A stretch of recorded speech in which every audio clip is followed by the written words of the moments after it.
Opo dakilang Ama, Diyos na maapanin sa lahat, malapit ng Isus, magandang hapon sa iyo, malapit noon. Sandalangin na minamahal, ginagalang na Evangelista Pastor, Willis Almeida. Narito kami, O Diyos, huminang patawaran, na tayong mga pagkukulang, baga mali, baga sala. Sumusupuan ba't siya sa amin, habang ka, O Diyos, patawarin mo kami. At kami nagpapasalamat sa unang bahagi ng balgawain na pinagpala mo, mula sa pag-MC, mapapuring awitin, buhay na patotoo, pag-awitan iba't ibang level ng mga choir, sa pagbibigay, lalo't higit sa iyong banal na presensya na patuloy maaliw sa amin, O Diyos. Tandaan na iyong pagsama sa amin, malapay noon. O Diyos, narito kami sa pag-aaral ng salita, sa ganang akin wala po akong magagawa. Ikaw ang aking karunungan, ikaw ang aking kapangyarihan, malapay noon. Bigyan mo kami bersikulong pag-aralan at ipaunawa sa batis sa amin na siyang magbukas karagdagang kaalaman sa isipan at magpatibay sa amin hanggang sa iyong pagbabalik. Ito ang aming samot na langin sa mga paringang pangalan ni Jesus. Sawayin mo ang balakid at lang at pag-aaral kas out in Jesus' name. Amen. Praise the Lord. Tayo po'y makaupo, mga kapatid. Ang pinakamataas na pagpupuri, pagluwalhati, pagdadakila, pagpaparangal, pagsamba ay tanging sa ating pinakamamahal na Panginoong Jesucristo po lamang. Dubling paggalang po sa ating minamahal at ginagalang Evangelista Pastor Willis Almeida, the ensign prophet of our loving God, sa lahat po ng kanyang minamahal na mga anak, minamahal na mga apo, at minamahal na mga manugang, at sa pag-alaala sa buting aral at katuruan ng ating beloved Assistant Pastor Lina C. Almeida, sa lahat po ng ating beloved workers, beloved preachers, sa inyong mga kapatid, magandang hapon, sa ating musician, controllers, sa ating mapalad na mga bisita sa araw na ito. Magandang hapon po sa ating live webcast viewers. Everybody shout, praise the Lord. Mga kapatid, ating pong pag-aralan itong Lord's Prayer. Amen. Sapagkat ang dami pong gumagamit niyan. Yan po ang sentro ng pagpupuri sa bawat mananampalataya na naniniwala sa ating mahal na Panginoong Jesucristo. The Lord's Prayer. At ang kaibahan lang ay hindi nila naunawaan kung anong ibig sabihin ng Lord's Prayer. Kasi yan ay sa kapanahunan ng ating mahal na Panginoon habang siya ay nagministry. Siya ay nangangaral ng salita ng mahal na Panginoon. Kanyang tinuruan yung kanyang mga apostoles paano po manalangin sa ating mahal na Panginoon. Sinasabi niya, siya mismo ang unang nagbanggit. Pero ang nakapagtataka dito, bakit siya tumatawag sa Ama? Yan yung malaking katanungan. So kung ating pansinin ang iba't ibang kongregasyon na tumiwalag sa dambuhalang relihiyon dahil sila ay naniniwala na mali ang katuruan ng dambuhalang relihiyon. Ngunit ang masaklap dito ay ganun pa rin ang kanilang kulay. Bakit kaya, mga kapatid? Kasi merong ibig sabihin dyan, mga minamahal, na prayer begins to worship God. Kaya nga, the Lord's Prayer. Our loving Savior Jesus Christ, sabi dito, pray to Heavenly Father, and His prayer contains great lessons to all believers. Meron itong nilalaman na napakalaki at dakila na aral na siyang magliligtas sa buong sanlibutan. Isang pagkakamali mo dito, talagang sasamba ka sa Diyos Ama na walang pangalan. Amen? Maliban sa mga hindi naniniwala sa ating mahal na Panginoong Jesucristo, sila po hindi gumagamit ng Lord's Prayer. Pero sa bawat kumikilala na ang ating mahal na Panginoong Jesucristo ay Diyos, ginagamit po nila ang Lord's Prayer. Kaya lang hindi nila naiintindihan. Sabi diyan, our loving Savior Jesus Christ did this prayer as an example. Bilang isang halimbawa, no? How to pray humbly, no? How to approach humbly to our loving God. Isang panalangin po yan na may pagpakumbaba. Isang panalangin na epektibo mga kapatid, epektibo mga minamahal. Sabi diyan, the Lord's Prayer from the book of Matthew, chapter 6, verse 9 up to 13. Kung pwede, Englishin natin na Tagalog, kindly po sa ating Bible reader. Amen. Praise the Lord. From the book of Matthew, chapter 6, verse 9 to verse 13. After this manner, therefore pray ye, Our Father which art in heaven, hallowed be thy name. Thy kingdom come, thy will be done, in earth as it is in heaven. Give us this day our daily bread, and forgive us our debts, as we forgive our debtors. And lead us not into temptation, but deliver us from evil. For thine is the kingdom, and the power, and the glory forever. Amen. Amen. Amen. God bless you po, mga kapatid. Amen. Dito po sa aklat ng Mateo, Kabanata 6, mga talata po 9 hanggang 13. Magsidalangin nga kayo ng ganito, Ama namin na nasa langit ka, sambahin nawa ang pangalan mo, dumating nawa ang kaharian mo, gawin nawa ang iyong kalooban, kung paano sa langit, gayon din naman sa lupa. Ibigay mo sa amin ngayon ang aming kakanin sa araw-araw, at ipatawad mo sa amin ang aming mga utang, gaya naman namin na nagpatawad sa mga may utang sa amin. At huwag mo kaming ihatid sa tukso, kundi iligtas mo kami sa sama-sama, sapagkat iyo ang kaharian at ang kapangyarihan at ang kaluwalhatian magpakailanman siya nawa. Amen. Amen. God bless you po, mga kapatid. Purihin ang malapit sa Kristo sa pagkabasa sa kanyang salita. Sabi diyan, Our Father which art in heaven. Ama namin, sambahin nawa ang pangalan mo. Hallowed be thy name. Meaning, it speaks of the Father. Tumutukoy sa isang ama na andun sa langit. Sabi diyan, it speaks of the Father which these words God tenderly invite us to believe that He is the God of Father. Magiliw yung imbitasyon ng Diyos na dinaan sa isang panalangin. Amen? Hindi po siya masakit. It is called a personal invitation to all of us. Inisa-isa tayo ng ating mahal na Panginoon. Amen? Hindi po kalat yung kanyang pananalita. Invitation to serve. Amen? A privilege. But, because Jesus was started to hallowing the name of the Father, so we need to worship God before we pray.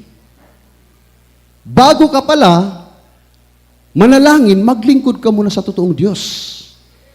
Dahil isang tiyak na bagay, hindi ka maririnig ng Diyos. Amen?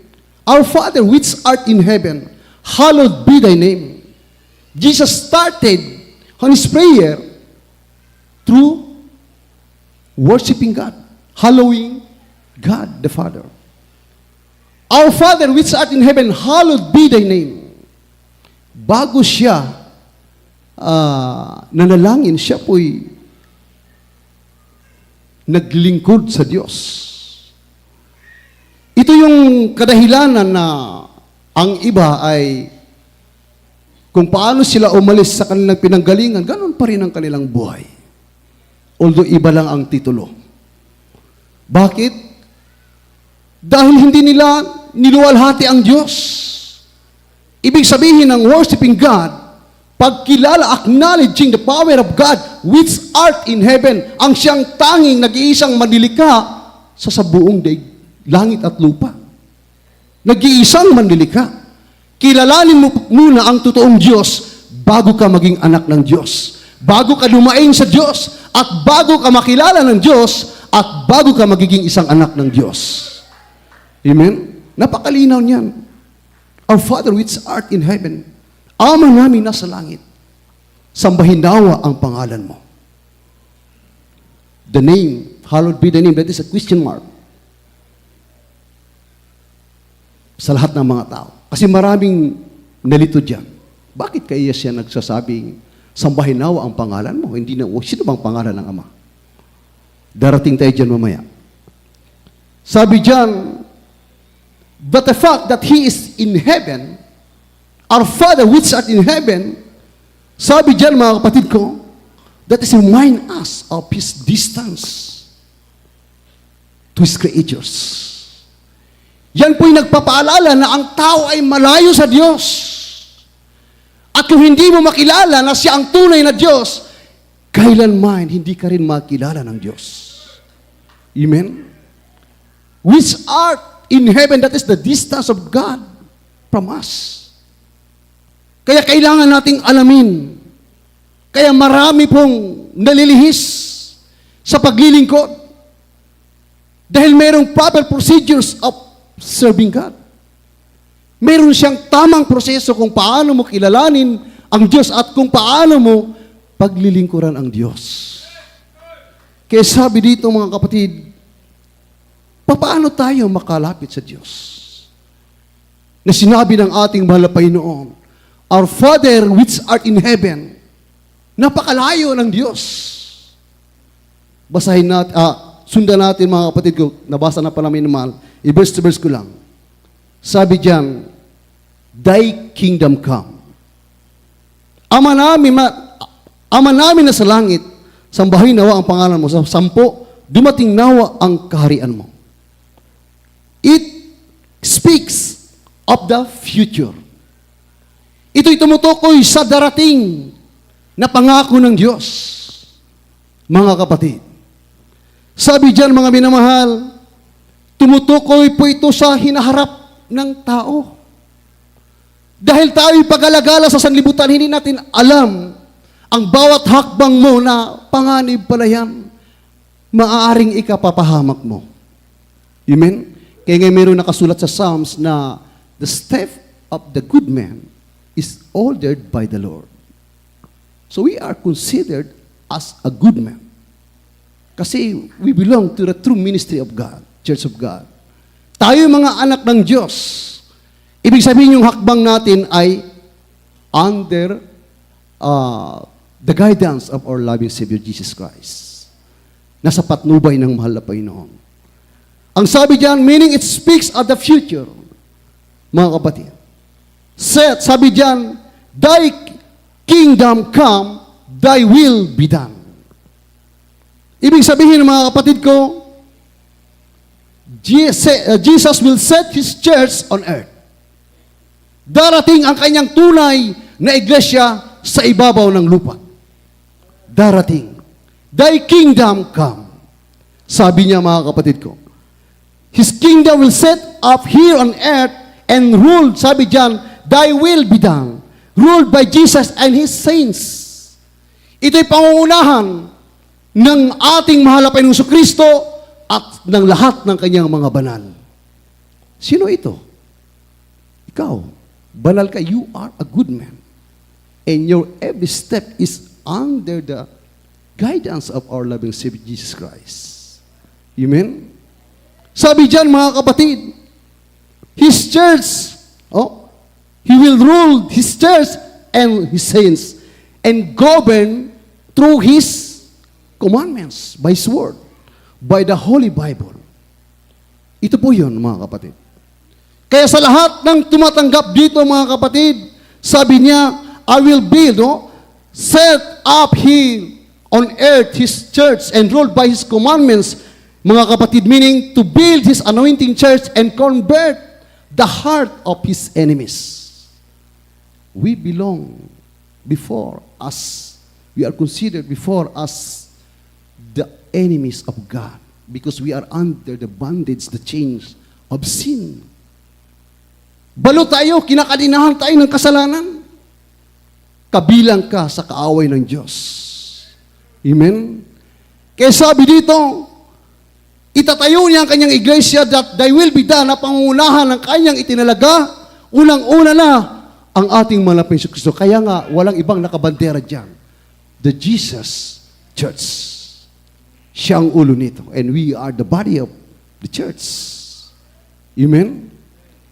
Kaya sabi diyan mga kapatid ko, pangungunahan ng ating marapayang Kristo at babaguhin niya ang puso ng kanyang mga kaaway.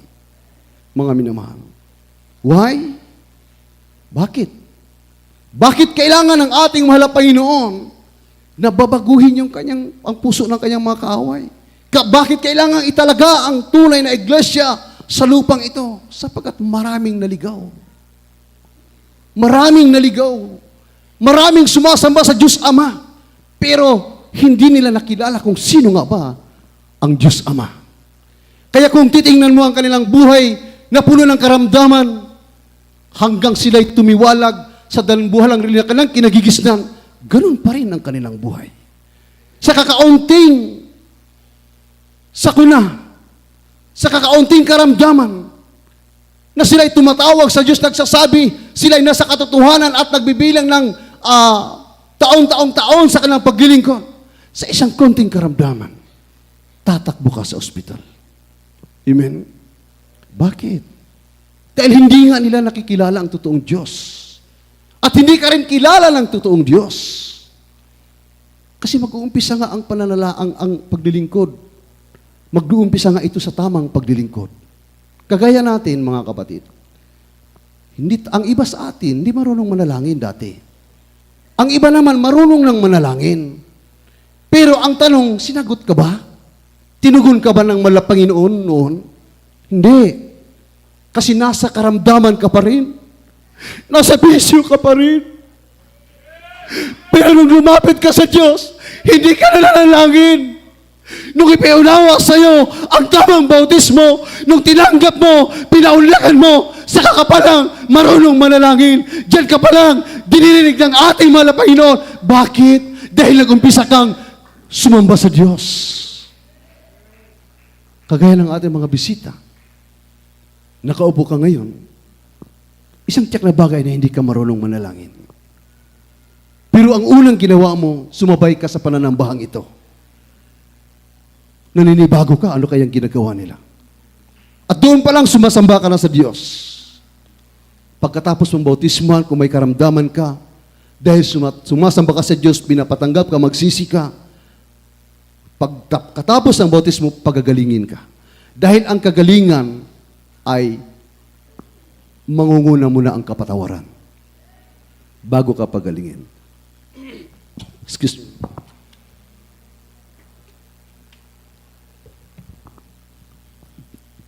Sabi diyan, mga kapatid, why? Because He wants that our tomorrow are all safe with Him. Gusto ng Diyos na ligtas ka. Gusto ng Diyos na mamuhay kang payapa. Gusto ng Diyos na malusog ka. Gusto ng Diyos na hindi ka maroblema. Why? Because Jesus doesn't problem. Wala siyang problema. Amen? Walang problema ang Diyos. Tayo ang meron. At napakadami. At anong sabi diyan sa sunod? Give us this day our daily bread.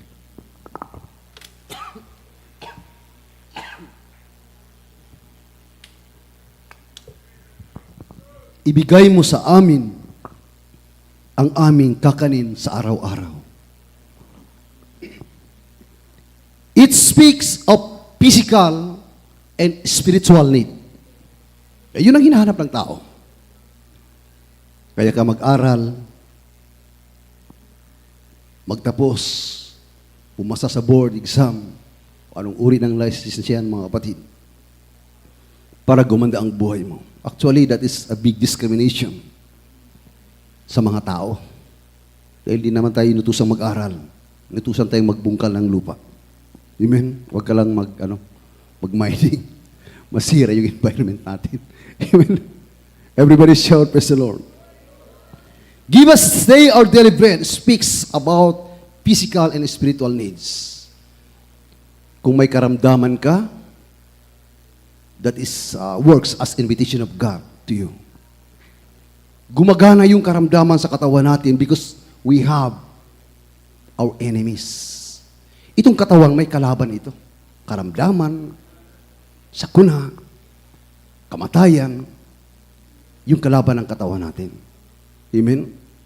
Kaya sabi dyan mga kapatid, it speaks about spiritual and physical needs. Meaning, our Heavenly Father is the source of a life. Kailangan masumpungan mo ito. Kailangan masumpungan mo ang totoong nagmamay-ari ng buhay mo. Ang totoong nagsusupply ng pangangailangan mo sa magandang kaparaanan. Huwag sa pagnanakaw. Huwag sa pandaraya ng kapwa. Amen? Huwag sa pang-aalipin ng ating mga kapwa. Hindi po yan kagustuhan ng malapay noon. Sabi diyan, He is the source of all life. Sabi diyan mga kapatid ko. And the provider of daily sustenance. Yung mga patutuo natin, naghihirap. Kaya nga tayo narito. Dahil masaklap yung buhay natin dati. Wala tayong trabaho. Hirap tayo sa buhay. Ang iba kumakapit sa patalim, nagnanakaw, pumapatay. Pero pagdating dito, inayos ng malapay ng ating mga buhay. Amen? Yung mga dating kriminal magnanakaw, naging banal sa harapan ng malapayno. Kasi sabi niya, He will build His church, and that is under the government of Jesus and His saints sa kanyang mga banal.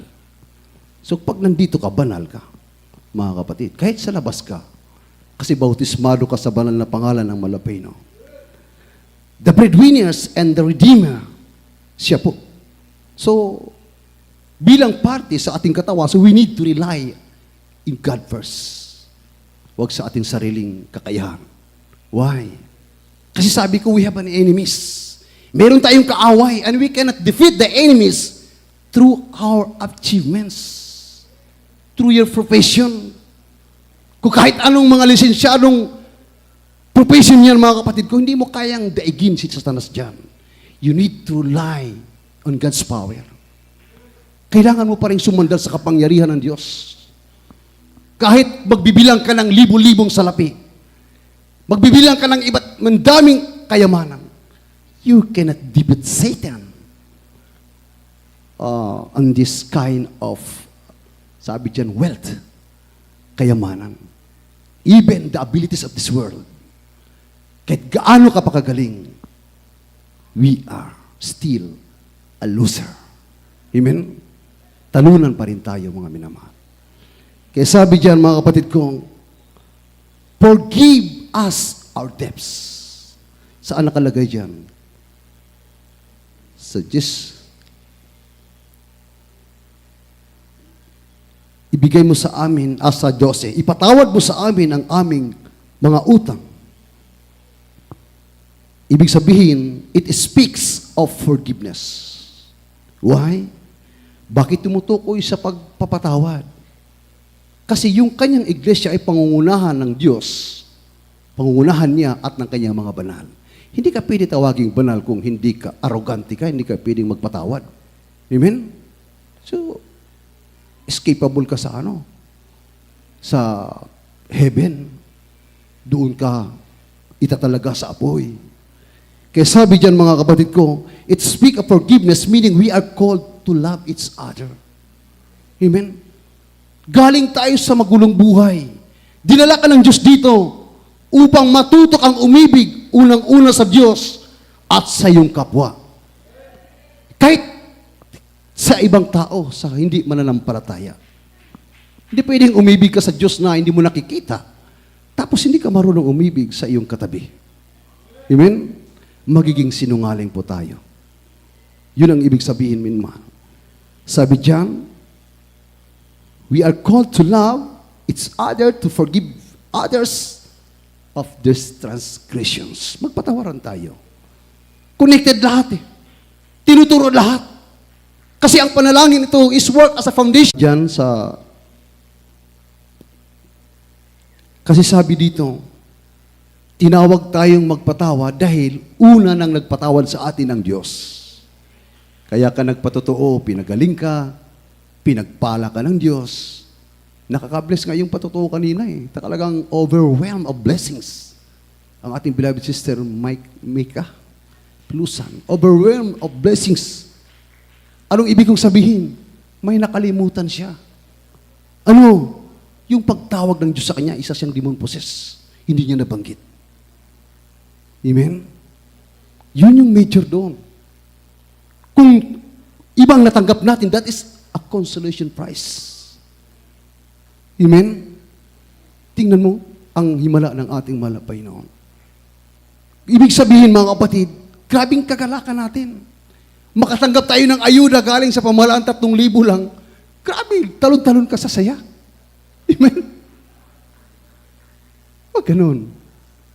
Unahin natin yung pagtawag ng Diyos sa atin. Maluwalhati mo ang malapay noon. Sabi diyan, mga kapatid ko, and lead us not into temptation. Huwag mo kaming ihatid sa tukso. Anong ibig sabihin diyan? Meaning, God protects us from danger of sin. Yan ang tunay na iglesia ng Diyos. Kapag nasa totoong paglilingkod ka, iniisip mo pa lang ang masama, hahadlangan ka na ng malapay noon. At kung tuloy-tuloy na gagawin mo yan, paalalahanan ka ng malapay noon. Amen? Mayroong Diyos na nagdisiplina sa atin, mga kapatid. Kaya doon tayo, titibay. Iyon ay gagana bilang ebidensya nga ikaw ay na sa totoong gawain ng Diyos nga. At may Diyos Ama na nangangalaga sa iyo.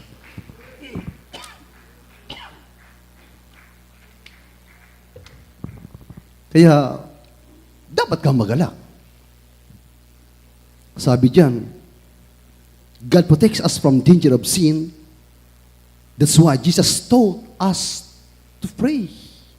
Tinuruan tayong manalangin. Pero bago ka diyan, kilalanin mo muna ang Diyos. Isang tiyak na bagay, maririnig ka ng ating mahal na Panginoon.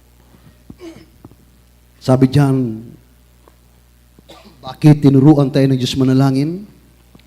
Because He don't want to allow us or to permit us to be tempted to sin. Karamihan kasi hindi na marunong manalangin, kumpiyansa na, kaya natutukso. Amen? Sabi pa nga, kung magnakaw ka naman lamang ng 1,000, gawin mo ng 1,000,000 para big time ka. Amen? Sayang yung hiya mo dyan, mga kapatid. Kung gusto mong yumaman, magnakaw ka naman ng 1,000, gawin mong 1,000,000. Punta ka sa bangko para maging milyonaryo ka. Pero mali yun. Yun ay kasabihan lamang ng mga taong wala sa Diyos. Hindi ko itinituro yun. Amen? Ibig sabihin, mali. Kahit katiting, kahit kaliit-liit ang bagay ang galawin mo, mali yan. Kasalanan yan. Huwag natin gagawin. Amen? Everybody shout, praise the Lord. Sabi diyan, there is another sense in which we are to plead with God not to lead us into temptation. Merong ibang katuturan diyan, mga kapatid. Sinasabi ng ating mahal na Panginoon. The word temptation can also refer to trials. Ibig sabihin, kung magkaroon ka ng tukso sa mga kahinaan mo, hindi naman natin maitatago na bawat isa sa atin mayroon tayong mga kanya-kanyang kahinaan. Amen? It is considered pala as a trials in faith. Bakit in faith? Tunay kang mananampalataya ng Diyos. Daranas ka talaga ng trials, pagsubok. Sooner or later, lahat tayo, mga kapatid. Pero yung kaibahan dyan, meron tayong nagko-comfort sa atin upang tayo muling lalakas. Amen? Everybody shout, praise the Lord.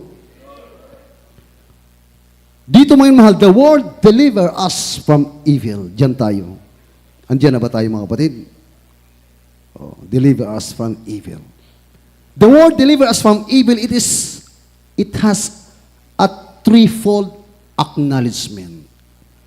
Meron siyang tatlong pagkilala. Tatlong bahagi ang pagkilala dyan, may na maunawaan mo kung paano ka iingatan ng Diyos sa lahat ng kasamaan. Unang-unang sinabi diyan, acknowledge the existence of evil. Kilalanin mo, huwag kang tatanga-tanga. Amen? Sabihin mo, bautismado ka na, nagtatapat ka, dumadalo ka. Huwag kang magkumpiyansa. Dahil ang evil, sabi dito, acknowledge, because sabi diyan, acknowledge the existence of evil. Merong mga masasama. Andiyan yung lahat ng kasamaan, lurking around in every corner. Andoon nakasiksik. Andoon sa bag mo. Sama yung bag natin. Anong laman? Cellphone. Andoon sa cellphone. Nakayuko lang si Satanas doon. Sabihin niya, huwag ka nang makinig ng preaching, manood ka ng Facebook, YouTube ka dyan. Amen? Andyan si Satanas, mga kapatid. Nakatago lang. Kaya, kilalanin mo yan. Alamin mo yan. At maunawaan mo na talagang ikaw ay ililigtas ng Diyos mula sa kasamaan. Amen? At ang pangatlo sabi diyan, sabi pala diyan, acknowledge the existence of evil. Dapat nating malaman, alamin, dahil talagang mayroong mga masasama na laganap sa ating mundo. Sabi na pa, why? Because we are living on a fallen world. Nabubuhay tayo sa isang bulok na daigdig. Isang pabagsak pataob na mundo. Because of sin. Dahil sa matinding pagkakasala ng tao. Mga kapatid. Napakasakit nito. Sabi diyan, a world in which people steal from others. Laganap yung pagnanakaw. A world, mga kapatid, sabi, a world which people lie to others, hurt to others, attempting to kill or to kill others. Laganap. May mga nagbabalak magnakaw, may mga sinungaling, may mga magnanakaw, may mga nagbabalak pumatay, at may mga mamamatay tao. Amen? Paano ka makakaiwas dyan kung hindi mo kilalanin ang tunay na Diyos? Isang mapanganib. Actually, this sermon is a message of hope in perilous time. Ito po isang mensahe, isang paksa na nagpapaat ng pag-asa sa ating mapanganib na panahon ngayon. Amen? So, kailangan natin magmatyag. At ang pangalawa, deliver us from evil, acknowledge that we need deliverance. Kailangan natin ng tagapagligtas. Kailangan natin ng taga-ingat. Kailangan natin ng pagpagaling ng ating karamdaman. Kailangan natin tagabukas ng ating unawa upang makilala mo ang totoong Diyos at magmamana ka ng buhay na walang hanggan. Isang katiyakan, assurance of salvation. Amen? Hindi yung mag-aral tayo ng pagkapastor, magbibilang, marami na tayong hindi ka makapangaral kung hindi ka certified as a pastors. No. Kasi ang author nito, ang ating mahal na Panginoong Hesus. Hindi na kailangan yung educational attainment. As long as you are filled. As long as you are filled by the Holy Spirit. Amen? Kasi yung pangaral hindi pagalingan. Ito'y pagkilos ng kapangyarihan ng Malapino. Although may selected ang ating mahal na Panginoon, pinipili sa ating panahon dahil magagaling ang ating mga anak ngayon. Talo pa tayo. Pero mga kapatid, ay para sa ikalulahati ng Diyos. Amen? At sabi diyan, meaning, acknowledge that we can be delivered, meaning deliverance was possible. Posible po ang kaligtasan dahil kilala mo ang Diyos. And it is obtainable and it is available from our loving Savior Jesus Christ. Makakamit mo ito, mga kapatid. Sa atin, nakamit na natin. Sa mga bisita, makakamit mo kung tatanggap ka ng tunay na bautismo. Tunay ha, tunay. Kasi maraming gumagamit ng bautismo. Yung tunay na bautismo may kapangyarihan. May kagalingan yung nagpatutukan na demon possession. Pagkatapos ng bautismo, buong pamilya, pinagaling ng malapay. Ngayon, architecture na. Glory to God. Amen? Talagang makakaahon ka sa kahirapan. Dalawa yun sila, ha? Hindi lang natin narinig yung isa. Yung panganay nun, pumasa din sa architecture na rin. Dalawa. Naku, ang laking sahod niyan, mga kapatid. Lalo na pag sa ibang bansa ka. Yung kuya ko kasi, hindi man sa pagmamalaki. Kapatid ng ate ko, architecture, nasa New Jersey. Napakalaking sahod, nagbibilang. Almost weekly ang 200K. Grabe. Kaya yan, sabi ng malapay noon, kung kayong mga magulang ay hindi ko kayo pinagpapala, na andito kayo sa gawain ng malapay noon, ang ating mga anak ang pagpapalain ng malapay noon. Amen? Totoo yan. Last Sunday, ang anak ng ating beloved brother, Ronel Bacabak from Australia. Di ba? Tingnan niyo ang ating malapay kung magplano. Plus protection, salvation.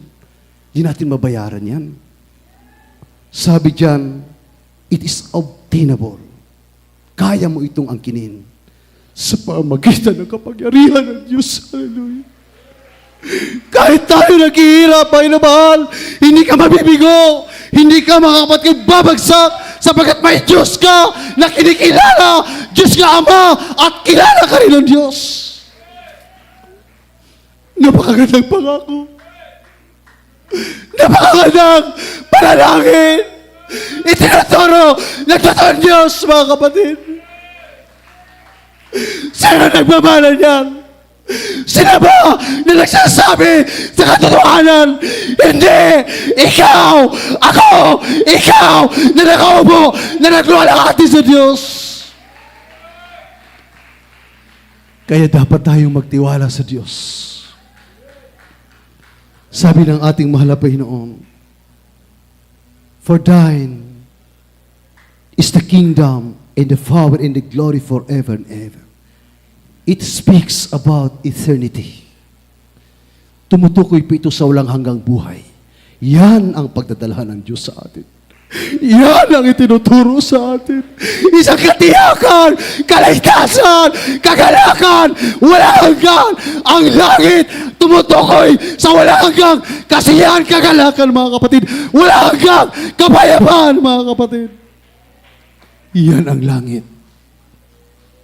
Dito pa lang, ipinaramdam na ng Diyos sa iyo.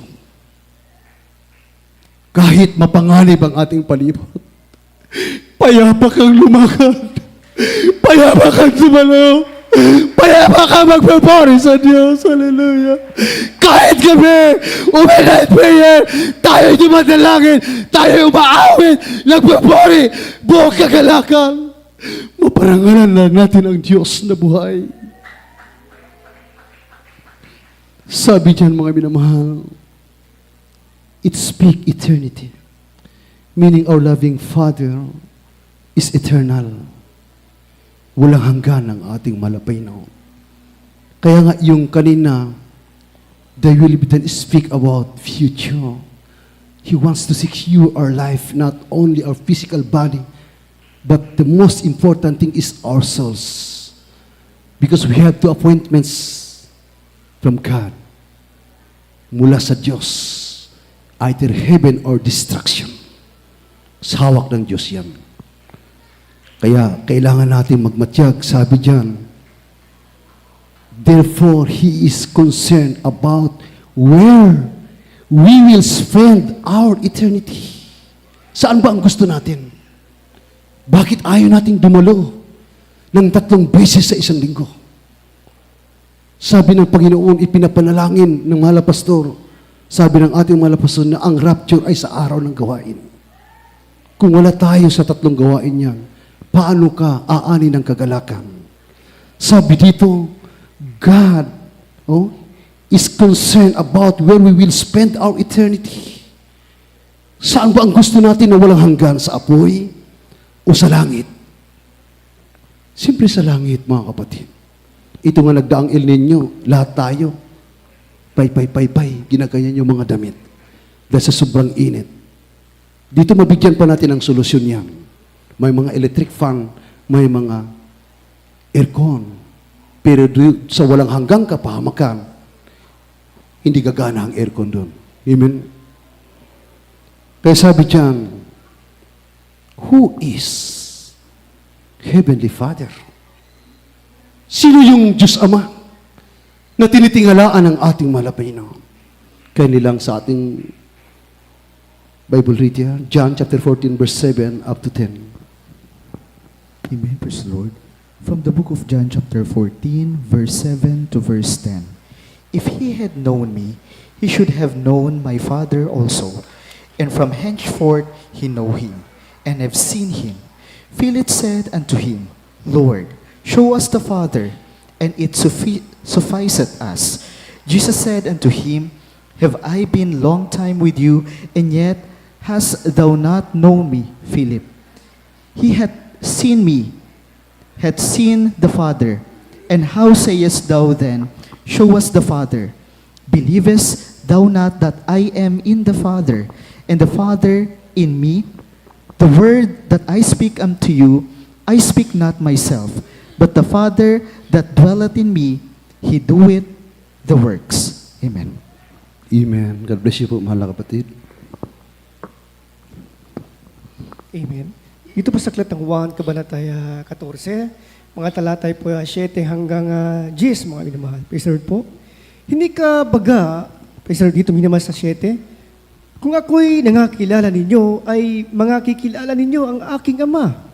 Buhat ngayon, siya'y inyong nangakikilala at siya'y inyong nakita. Sinabi sa kanya ni Felipe, Panginoon, ipakita mo sa amin ang Ama, at sukat na ito sa amin. Sinabi sa kanya ni Jesus, Malaon ng panahong ako'y inyong kasama, at hindi mo ako nakikilala, Felipe? Ang nakakita sa akin ay nakita sa Ama. Paano sinasabi mo, ipakita mo sa amin ang Ama? Hindi ka baga nananampalataya na ako'y nasa Ama, at ang Ama ay nasa akin? Ang mga salitang aking sinasabi sa inyo'y hindi ko sinasalita sa aking sarili, kundi ang Ama na tumatahan sa akin ay gumagawa ng kanyang mga gawa. Amen. Amen. God bless you, mga kapatid. Ating bigyan ng malakas na palakpak ang malapay noon. Purihin ka ang malapay ng Jesus sa pagkabasa sa banal na salita. Sa last verse, last praise, sa huling talata dyan. Ang sabi dyan, mga kapatid, sa Tagalog, kundi hindi ko sinasalita sa aking sarili, kundi ang Ama na tumatahan sa akin ay gumagawa ng kanyang mga gawa. Ito po'y tumutukoy sa isang spirit, a supernatural power. Ibig sabihin yung kanyang kakayanang maggumawa ng himala, magpagaling, hindi po yun nagmumula sa kanyang katawan, kundi ang Diyos na nananahan sa kanya. Dahil ang Diyos ay Espiritu.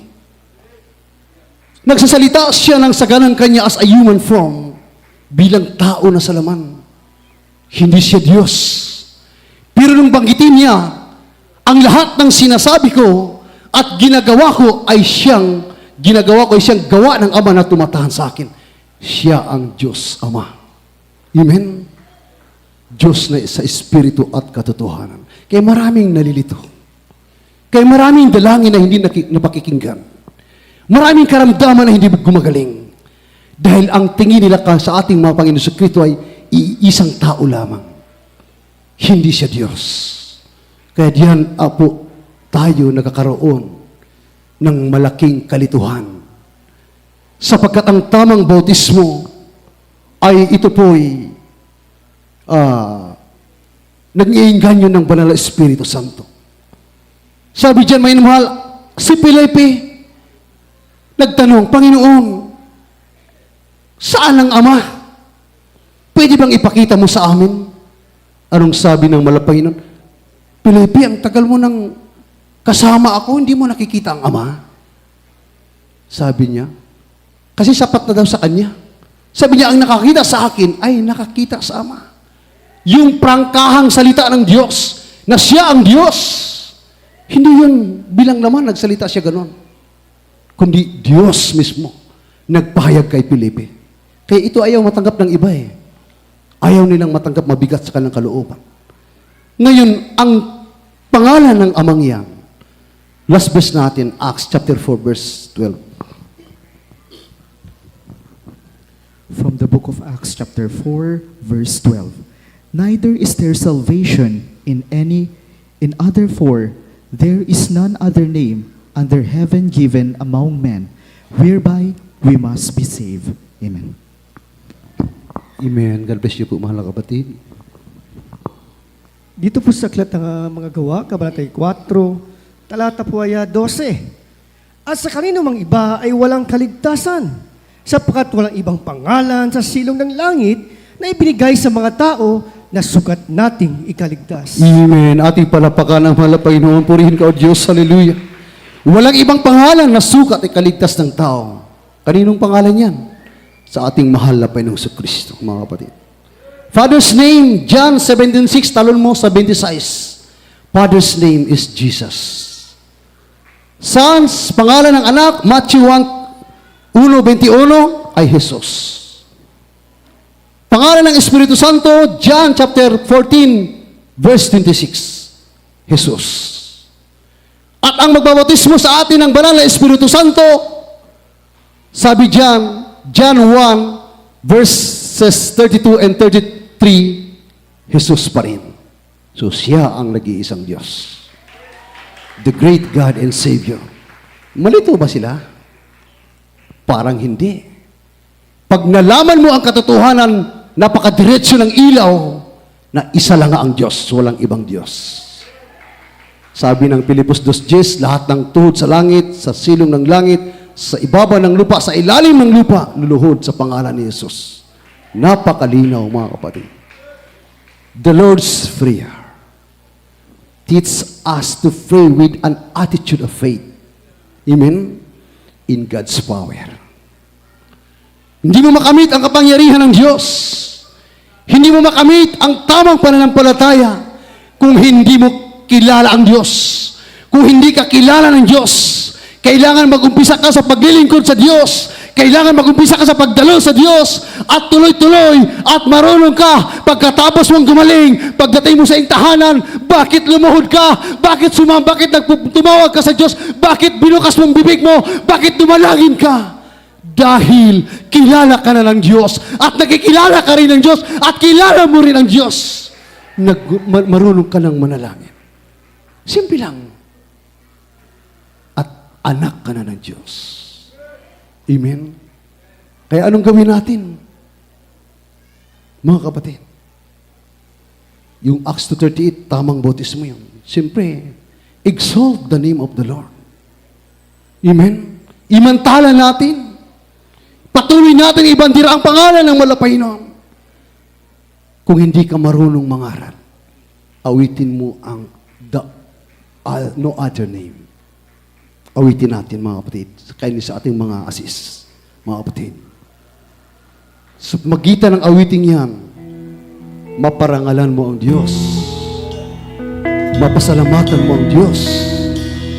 At masasabi mo sa iyong sarili, kahit hindi ka professional, matalino ka dahil anak ka ng Diyos. Nasumpungan mo ang buong katotohanan. Hallelujah! Walang iba ang Jesus Miracle Crusade International Ministry.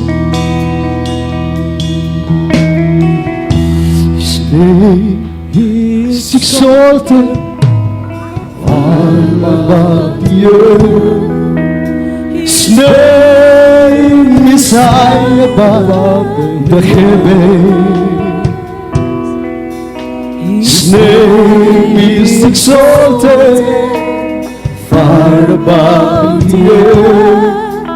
His glory and honor and praise to His name. No other name but the name of Jesus. No other name but the name of the Lord. No other name but the name of Jesus. He's worthy of glory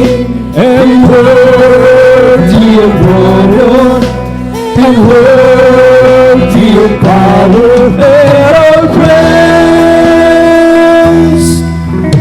His name is exalted far above the earth. His name is high above the heaven. His name is exalted far above the earth. Give glory and honor and praise us to His name. No other name but the name of Jesus. No other name but the name of the Lord. No other name but the name of Jesus. He's worthy of glory and worthy of honor and worthy of power and of praise. No other name but the name of Jesus. No other name but the name of the Lord. No other name but the name of Jesus. Is worthy of glory and worthy of honor and worthy of power in our praise. Amen. Praise the Lord. Alam niyo, mahal, kung isipin mo yung pangako ng Diyos, talagang masasabi mo, kulang ang buhay mo upang ilaan sa mahal na Panginoon. Totoo yan, mga inamahal. Lalong-lalo na pag lagi mong madama ang presensya ng mahal na Panginoon, napakahalaga na lagi mong madama ang presensya ng Diyos. Dahil dyan kalalakas at tanda yan na kasama mo ang Diyos palagi sa iyong paglilingkod. Mga bisita, napakapalad ninyo dahil nasumpungan ninyo ang tunay na gawain ng malapay, no? Mga kapatid, mayroong 4 na reglamento ang kaligtasan. Unang-una dyan, yung pananampalataya. Kailangan mong manampalataya na ang Jesus na ipinako sa cross, ang ating mabait na Diyos, ay siyang nagbigay ng iyong buhay. At siya ring nagligtas sa iyo doon sa krus sa Kalbaryo. Hindi lamang ikaw, lahat tayo, kami ngayon. Maaring nauna lang kami sa inyo. Mga kapatid, napakahalaga ng kaligtasan. Kung may karamdaman ka, may bisyo ka, alipin ka ng problema, manampalataya ka sa mahal na Panginoon. Pagkatapos mo sumampalataya, magsisi ka, kapatid. Alam niyo kung bakit? Napaka-importante yung pagsisisi. Kasi bawat isa sa atin, tayo lang at ang Diyos ang nakakaalam sa ating ginagawa. Kung kaya nating ilingid sa ating kapwa-tao yan, sa Diyos ay maliwanag pa sa sikat ng araw yan. Kaya sinasabing pagsisisi, hindi po para sa amin yan, kundi para sa Diyos na aming sinasamba ang malaping Isus. Banggitin mong pangalan niya, humingi ka ng taos-pusong kapatawaran sa ating malapay, no? Dahil ang kagalingan ay una-una magmumula sa kapatawaran. Kailangang mapatawad yung kasalanan mo. At pagkatapos niyan, mag-decide ka, magpabautismo ka, libre, walang bayad. Ang bautismo dito, ilubog ka. Tanda yun, pagbaon sa iyong kasalanan. Pag-ahon mo, bagong nilalang ka na sa harapan ng malapay, no? At ang bautismo sa banal na Espiritu Santo, Juan 1:32-33, ang mahal na Panginoong Hesus ang gagawa niyan. Kung may nakikita kayong umiiyak, lumuluha, dahil yan sa Espiritu ng mahal na Panginoon, mararamdaman niyo yan, mga kapatid. Kung luluha ka na hindi mo kagustuhan, ang Diyos yan, gusto siyang manahan sa iyo. Kaya ngayon, sumunod kayo sa isang maiksing panalangin, panalangin pagtanggap. At sabi nga ng Korinto, ngayon, sa araw na ito, kung kailan ninyo narinig ang salita ng Diyos, ito rin yung araw ng inyong kaligtasan. Tomorrow is not the promise of the Lord for your salvation. Ang bukas, kailanman ay hindi pinangako ng Diyos. Alam niyo kung bakit maaaring mamaya pag-uwi mo, patay ka na. Hindi mo alam, our lives is placed on the hands of the living God. Nasa pangangalaga ng kamay ng Diyos. So kailangan nating maniguro bago ito mawala, ay nasa kamay ka nga ng mahal na Panginoon. Upang pagdilat ng iyong kaluluwa ay sasapiling ka ng ating mahal na Panginoon. Panalangin pagtanggap. Sumunod kayo sa kataga aking babanggitin. Sabi niyo, mahal na Panginoon, sa makapangyarihang pangalan mo, Panginoong Yesus, ako po'y humihingi ng kapatawaran sa lahat ng aking mga kasalanan. Mula na nga ako'y bata at hanggang sa mga oras na ito. Panginoong Yesus, patawarin mo ako. Patawarin mo ako, malapay na. Bigyan mo ako ng pagkakataon na makapaglingkod sa iyo, sa Espiritu at katotohanan. Panginoon, pagalingin mo ang aking karamdaman. Palayain mo ako sa aking mga suliranin. Pagaanin mo ang aking mga problema, lutasin mo ang aking mga problema. Palayain mo ako sa mga bisyo, malapay na. At iligtas mo rin ang aking mga mahal sa buhay. Bigyan mo sila ng pagkakataon kagaya ko na makapaglingkod sa iyo sa buong katotohanan. Ito ang aking samot dalangin sa makapangyarihang pangalan ni Jesus na aking tinanggap. Amen. Ipanalangin natin mga kapatid ang mga tumanggap sa malapin po. Dakilang Ama, Diyos na mapin sa lahat, malapin ni Jesus. Maraming salamat, Ama, sa mga kaluluwa tumanggap sa iyo. Sa unang dalangin ng minamahal na Pastor Luis Almeida. O Diyos, basbasan mo sila, pagpalain mo sila. Bigyan mo sila pagkakataon, makapaglingkod sa iyo hanggang sa iyong pagbabalik, malapay noon. Kung ano man ang dalang karamdaman, problema, suliranin, bisyo, palayain mo, pagalingan mo, lutasin mo, O Diyos, hallelujah. Isulat mo na ho ang kailang pangalan sa atas ng buhay dyan sa iyong kaharian sa kalangitan. Ito ang aking samot dalangin sa iyong banal at maawaring pangalan ng si Jesus. Amen at amen. Makabalik na po kayo sa inyong mga upuan, mga kapatid. Ang dalawang reglamento ay natanggap na po ninyo. Yung pananampalataya, pagsisisi. Ang hindi niyo natanggap, yung bautismo na lamang, mga kapatid. Ang inamahal tayong lahat, manalangin sa ating pangailangan. Praise God, hallelujah. Hallelujah, hallelujah, hallelujah, hallelujah. Hallelujah, hallelujah. Nakilang Ama, Diyos na mga praise lahat. Mahal na Panginoon, sa dalangin minamahal na Pastor Salvena. Amang manahal, narito kami patuloy, Niklon. Humingi ng haba, humingi ng kapatawaran. Dalangin namin sa iyo, panghawakan mo kami lahat. Palakasin mo kami lahat. Unang higit ang aming mahal na Pastor. Sa po kanyang mga sa buhay, mga anak pumanugang. Sa lahat ng mga gagawa kapatiran, Luzon, Visayas, Mindanao. Mga mahal namin sa buhay, Panginoon. Tulungan mo ang bawat isa. Ikaw magpapay ng pangailangan ng bawat isa. Ingatan mo ang bawat isa. Panghawakan mo ang lahat ng mga anak mo. Sa pangalan ni Jesus. Tayo samot nila in Jesus' name. Amen. Praise the Lord. Mga kapatid, patong natin ito ating kanang kamay sa ating ulo, kaliwas ating karamdaman.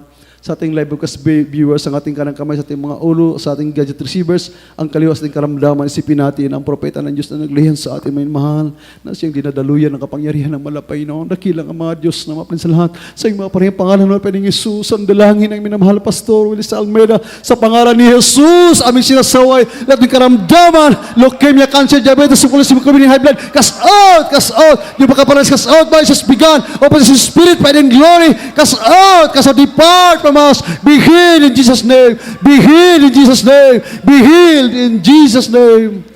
Praise the Lord, hallelujah. Tayong lahat magpasalamat, mga kapatid.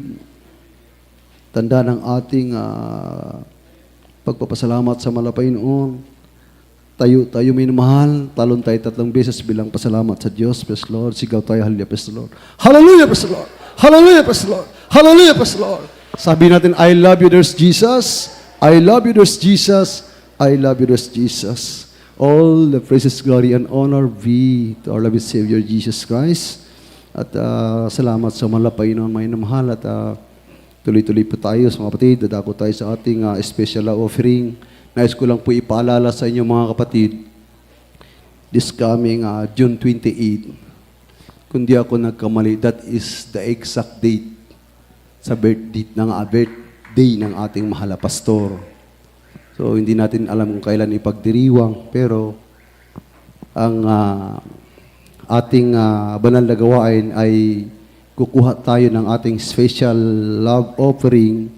Yan po ay ilaan natin para sa kaarawan ng ating mahal na pastor. Amen? Amen? Everybody share, praise the Lord. Dapat nga mga minamahal, hindi kailangan mayroon tayong sacrificial offering para sa birthday ng ating mahal na pastor. Kasi yung ating special offering, totally yan is intended for the other improvements of our church. Hindi po natin pili sana galawin, pero para po mga kapatid ko, hindi kayo nasa atin, hindi kayo magtanong, pero nasa inyo na yan kung meron kayong pag-ibig, mga kapatid, na gusto ninyong personally mag-abot ng inyong sacrificial offering para sa kaarawan ng ating mahal na pastor. Amen? Everybody shout, pero ito mga inamahal, kukunin natin special love offering para po sa birthday ng ating mahal na pastor. Kaya tayong lahat manalangin, bigay natin buong pagkataon sa ating beloved Brother Mark Mahinay. Tayo po'y manalangin namin, mahal. Opo, dakilang po alang mga Diyos ng kapangyarihan sa lahat ng may susunod at panalangin ng aming ginagana mga pastor, sa mga Pinoon, hallelujah, sa special love offering, special, mga Pinoon, nagaling sa aming puso, mga Pinoon, hallelujah, ihandog namin sa iyo, mga Pinoon, pang ibigay namin, mga Pinoon, sa mga kagalang pastor, bilang handog na pasalamat sa iyo, mga Pinoon, Jesus, hallelujah, sa kanyang sakripisyo, mga Pinoon, Jesus, Lord, hallelujah, mga Pinoon, pagpalain niyo pong bawat kamay na nagbigay ng special na handog na para sa iyo, mga Pinoon, Jesus, Lord, hallelujah, balik niyo po, mga Pinoon, libong-libong beses sa kanilang mga Pinoon, hallelujah, magpapapalay, mga Pinoon, Jesus, hallelujah, sa mga ibigay. Pagpalain niyo po sila, mga Pinoon, hallelujah. Upang sunod, mga Pinoon, sila po yung makapaghandog po sa inyong mga Pinoon, susunod at langin ng aming kagalang-galang pastor sa pangalang Jesus. Amen. Hallelujah, hallelujah. Kandi po asirit. Amen. God bless you. Mahal ang mahal.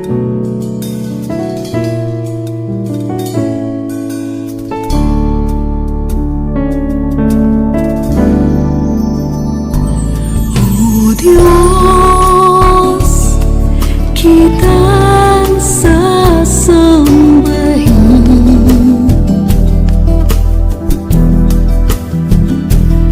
at lagi kang pupurihin.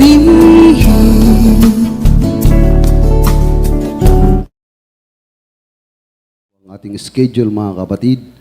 At huwag tayong mag-absent, patuloy tayong dumalo, mga kapatid ko. At ang ating Jesus Miracle Hour, Monday to Sunday, consecutive nights po yan, mga kapatid. 1 hour ang ating serbisyo dyan, alas 7 hanggang alas 8 po.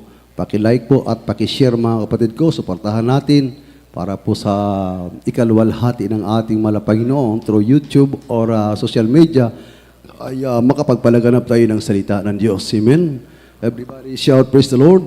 At meron tayong lay hands right after closing prayer. Lapit lang kayo sa unahan. Sino yung magpa-counsel? Sa mga beloved sisters natin, lapit lang po kayo sa ating sisters information, sa ating beloved brothers, mga kapatid. Lapit lang po kayo sa ating preachers area. Tayong lahat magkaisang manalangin sa ating pansamantalang paghiwalay. Ito po yung pangunahan ng ating beloved brother Ronel Bacabag.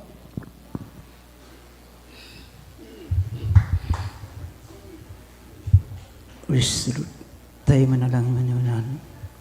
Opo, mapagpala namin ang banal. Nandyan sa langit. Sa iyo pa rin dakila makapangyarihan pangalan.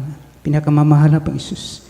Sa una pa rin po dalangin sa ginagalang mula pastor, mula Panginoon. Narito ko yung nakataos puso ng papasalamat na sa bawat bahagi maluming malagawain mula Panginoon. Halay salamat mula Panginoon sa Diyos sulumisong sa mga totoo.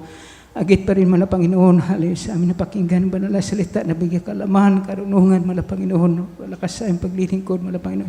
Maraming salamat, mala Panginoon, hali, praise God, na maging matagumpay, mala Panginoon, na matraos ng gawain sa oras ito, mala Panginoon, at maging si banal pa na matamis na presensya, ng lagi mong pinapadama sa amin, mala Panginoon, sa bawat tayong panambahan, mala Panginoon, maraming salamat, praise God, at maging sa aming samantalang paghiwalay, mala Panginoon, ikaw magbala, mala Panginoon, sabat sa amin, mala Panginoon, parating mo kami sa aming tahanan, galigtas, mala Panginoon, at ibalik mo kami sa sunod bahagi, mala Panginoon, upang sambahin ka namin sa Espiritu, kasatotohanan, praise the Lord, Ito samot dalangin sa makapangyarihan pangalan ni Jesus. Amen. Praise the Lord. Amen. Praise the Lord. God bless you po mga kapatid. Like Brother Ronel Bacaba.